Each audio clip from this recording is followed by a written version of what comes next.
নমস্কার। আজকে বলবো মেষ রাশি নিয়ে। মেষ রাশির ক্ষেত্রে শনির এই ট্রানজিট আপনার দ্বাদশ হাউসে হয়েছে। আগামী 2.5টা বছর শনি কিন্তু আপনার দ্বাদশ হাউসেই থাকবে, অর্থাৎ মীন রাশিতে থাকবে।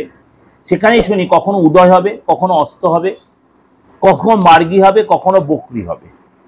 এবং এই শনি এই আপনার দ্বাদশ হাউসেই অর্থাৎ মিনেই কখনো নক্ষত্র চেঞ্জ হবে, কখনো আপনার অন্য গ্রহের সাথে জুতি তৈরি করবে, সেটা আপনার জন্য ভালো হবে, কখনো খারাপ হবে। কিন্তু আপনার 7.5 প্রথম চরণ অর্থাৎ আপনার ফার্স্ট স্টেজ চালু হচ্ছে এবং আপনার লোহপায়া শনির এই গমন, আপনার কিন্তু ভয় পাওয়ার কিছু নেই। আপনার জন্মগত হরস্কোপে শনির সিচুয়েশনটা কি আছে সেটা একটা ভাইটাল ব্যাপার। কিন্তু এই যে শনির 7.5 ফার্স্ট স্টেজ চালু হচ্ছে, আপনাকে কিছু কিছু বিষয়ে সচেতনতা সতর্কতা অবলম্বন করতে হয়, সেটা বলবো। কোন কোন বিষয়ে আপনি লাভবান হবেন সেটাও বলবো। আর তার জন্য আপনার কি উপচার বা কি প্রতিকার করলে আপনি কিছুটা হলেও রিলিফ পাবেন সেটাও আপনাদের কাছে আলোচনা করব। প্রথমে বলবো, আপনার যদি আপনি চাকরি করে থাকেন, যদি আপনি পড়াশোনা করে থাকেন, সেই জায়গাটা আপনাকে অনেক বেশি কনসাস হতে হবে। যদি আপনি মনে করেন পড়াশোনা করছেন, পড়াশোনার জায়গাটা আপনার কিন্তু দেখবেন মনটা অস্থির হয়ে যাবে, পড়াশোনায় মন বসবেন না, পড়বেন পড়াটা মনে থাকবে না। টিচারের কাছে যাবেন, টিচার আপনার সাথে একটু ব্যাড বিহেভ করতে পারে, আপনাকে অ্যাভয়েড করতে পারে, আপনার নেগলেক্ট করতে পারে, আপনার তার জন্য অস্বস্তি হবে, আপনি বিভিন্ন সেন্টিমেন্টাল হয়ে যাবেন, আপনার মধ্যে রাগটা বেড়ে যাবে, জেদ বেড়ে যাবে। চাকরির জায়গায় বসের সাথে একটু মনোমালিন্য হবে, সামান্য সামান্য কথা আপনি ভীষণ সেন্টিমেন্টাল হয়ে চোখে জল এসে আপনি অন্যায়সে চিৎকার করে ফেলবেন।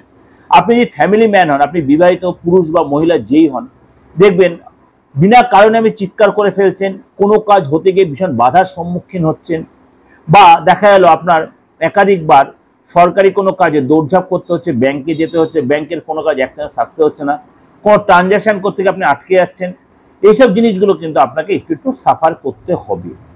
তার জন্য আপনি কিন্তু ভেঙে পড়ার কিছু নেই, এটা বারবার বলছি, এই যে ভেঙে পড়ার কিছু নেই। সাথে ভালোও হবে। কিরকম ভালো হবে? আবার দেখা গেল আপনি দীর্ঘদিন ধরে কোনো চেষ্টা করছেন বা কোনো কাজের সাথে সেখানে আপনি সাকসেস পেলেন, বা দেখা গেল আপনার বন্ধু বান্ধব অনেকেই চলে গেছিল, তারা বা আপনার কাছে ফিরে আসবে, যাদের সাথে সম্পর্ক শেষ হয়েছিল সম্পর্ক ঠিক হবে। বা দেখা গেল আপনার জন্মগত হরস্কোপে শনির সিচুয়েশন ভালো আছে, আপনাকে এই সময় শনি অনেক দিক দিয়ে লাভবান করে। আপনি বিদেশ যেতে পারলেন, আপনি বিদেশে গিয়ে সাকসেস পেলেন, আপনি বৈদেশিক কোনো অর্থ কামাতে পারলেন, আপনি এক্সপোর্টিংয়ের ব্যবসা সেখানে সাকসেস পাবেন, আপনি হয়তো পড়াশোনার জন্য বিদেশে অনেকদিন চেষ্টা করেন, সেখানে সাকসেস পাবেন। অর্থাৎ আপনার যেমনি নেগেটিভ সিচুয়েশনটা হচ্ছে তেমনি পজিটিভও হচ্ছে। কিন্তু পজিটিভ এই জিনিসগুলো হচ্ছে, আবার আপনার দেখা গেলো এই সময় আপনি কোনো রিলেশনে জড়িয়ে পড়তে পারেন, কিন্তু আবার পুরনো রিলেশন কিন্তু আপনার একটু ডিস্টার্বও হতে পারে। দীর্ঘদিন ধরে প্রেম করছিলেন, প্রেমের জায়গাটা ডিস্টার্ব হতে পারে। কিন্তু আপনি মনে করেন বিয়ের যোগাযোগ করছে আপনি বা আপনার বাড়ির লোকেরা, এই সঙ্গে আপনার বিয়েও হয়ে যেতে পারে। আগামী 2.5 বছরের মধ্যে আপনার বিয়েও কিন্তু হয়ে যেতে পারে। অর্থাৎ ভালো করে প্রোগ্রামটা শুনবেন। খারাপটাও বলছি, কি কি আপনার খারাপ মিস হচ্ছে, আপনার সতর্কতা বা সচেতনতা। ভালোটাও বলছি, কাজের জায়গায় আপনাকে চোখ কান খুলে চলতে হবে। যারা আপনার আন্ডারে রয়েছে, আপনি মনে করুন কোন অফিসের বস রয়েছেন, আপনি হায়ার জায়গাতে বিলং করছেন, হায়ার পোস্টে আপনি বিলং করছেন, আপনার যাদের অধস্তন কর্মচারী তাদেরকে আপনাকে একটু সতর্ক হয়ে চলতে হবে। কোনো কারণে তাদের জন্য আপনি হয়তো চাপে পড়ে যেতে পারেন, তারা হয়তো কোনো অন্যায় করেছে, আপনি সেই কাজটা দায়ভার আপনার কাছে চলে আসতে পারে। অর্থাৎ আপনার মানে কাকা বলুন, আপনার বাড়ির কাজের লোক বলুন, আপনার মামা বাড়ি বলুন, এদের কাছ থেকে আপনার একটু চাপ হতে পারে, কোনো কারণে অপমানিত হতে পারে। এরা আপনাকে প্রেশারে রাখতে পারে, এরা আপনাকে প্রেশারে রাখতে পারে। বা হঠাৎ করে দেখা গেলো পায়ে বা কোমরে ব্যথা বাড়লো, বা প্রেশারটা একটু বেড়ে গেল, অবশ্যই তার জন্য আপনাকে অনেক বেশি সচেতন শরীর নিয়ে হতে হবে, কনসাস থাকতে হবে, রাস্তায় চলাফেরাতে সাবধান হতে হবে, খিটখিটে মেজাজটা অ্যাভয়েড করতে, মেডিটেশন করবেন, মেডিটেশন করবেন। এবং শনি আবার দ্বাদশে এলে একটু লেথার্জিও ভাব আসতে পারে। আবার আপনার মধ্যে আধ্যাত্মিক চেতনাও বেড়ে যাবে, আপনার মধ্যে প্রচুর আধ্যাত্মিক চেতনা বেড়ে যাবে। আপনি বয়স্ক গুরুজনদের সাথে সম্পর্ক ভালো হতে পারে, কোনো মৃত ব্যক্তির স্বপ্ন দেখলে তাদের আপনাকে কোনো গাইড করতে পারে, তারা আপনাকে ভালোবাসতে পারে, আপনি সেরকম হতে পারে। এবং আপনার মধ্যে দেখবেন একটা মানে কি বলবো, ঠাকুর দেবতার তীর্থে যাওয়ার ব্যাপার, আপনি যে ধর্মের লোক হন, আপনি মন্দিরে যেতে ইচ্ছা, মসজিদে যেতে, কোনো আপনার চার্চে যেতে ইচ্ছা করবে, এরকম ইচ্ছা করবে, সেখানে সময় কাটাতে ইচ্ছা করবে। মাঝে মাঝে একটু দেখা গেলো এতটা ইরিটেটেড হয়ে গেলেন, লোকের সাথে ভালো লোকের সুসম্পর্কটা হয়তো একটু খারাপ হয়, সেগুলো আপনাকে অনেক বেশি সচেতন হয়ে চলতে হবে। এর জন্য কি করতে হবে, এবং আপনাকে বলবো এর জন্য আপনি গুরুদের সেবা করবেন। আপনার যাদের গুরু মনে হয়, আপনার যদি গুরু দীক্ষা নিয়ে নেন, সেই গুরুর সেবা করবেন, বাবা মার সেবা করবেন।